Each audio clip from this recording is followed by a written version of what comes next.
Hello, my name is Clint Campbell. Welcome to my disasters and my major project.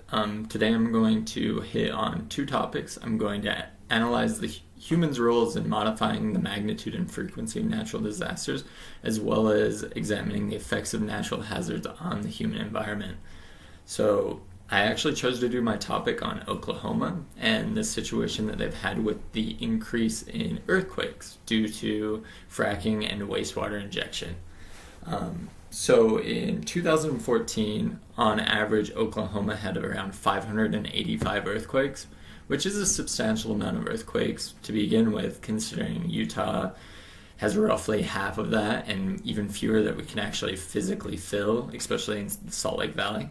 By the time 2016 rolled around, Oklahoma actually had double that, and many were high magnitude earthquakes, 5.0 and greater. And the biggest things that had changed and were happening in Oklahoma at the time was fracking, as well as wastewater injection, which is essentially the process used to get rid of any sort of water that they gather while drilling for oil, whether it be fracking or just normal drilling processes that they've used. Only about 10% of the water that is gathered and used in wastewater injection is actually from fracking. But, that's still a pretty good chunk of it, and any water that we end up pumping back into the ground is going to have a negative effect. So, essentially what the process is with fracking is they drill a hole into where they believe oil is going to be, and then they fill that hole with, that hole with fluid that is incompressible, so it forces the oil back out. Pretty much what they're hoping is the same hole that they drilled the hole with, so it comes back out the same way. But oftentimes it will just take the path of least resistance, like any fluid, and it'll go in sewers or up people's taps or any number of things. So if you've followed the news at all and you've seen that they have flammable tap water and stuff, that's kind of where a lot of the concern comes from. They found that there is a smoking gun in Oklahoma that's directly related to injecting all of that water that they use for the fracking and mining process back into the ground, because it's contaminated and we don't really have anything we can do with it afterwards. So they just pump it back into the ground, and with that it causes a lot of extra pressure. And that pressure, as well as the lubrication from the hydraulic fluids and whatnot, they believe is actually causing a substantial increase in earthquakes.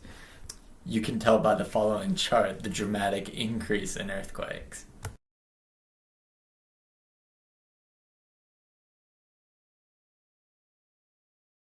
That is a staggering increase in earthquakes. Some of the things that they found that as they started looking more into it is that when Oklahoma actually put into effect some regulation, because for a long time fracking was unregulated, they believed that it actually helped prevent some earthquakes. Like, they saw a little bit of a decrease, but overall it's going to take a long time for it to all settle.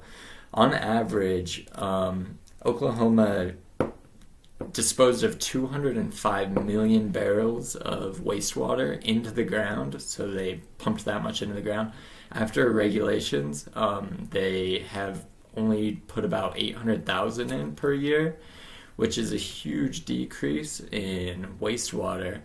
And with that, they are hoping that it actually causes a positive uptick in what's happening.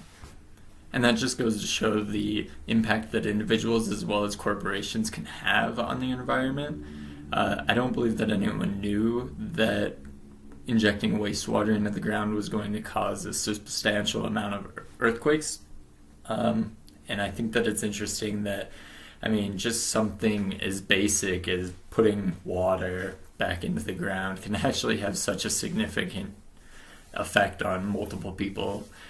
Magnitude 5.0 earthquakes and greater are definitely not anything that we would want to see increase in our daily life, especially if it was something that we had control over.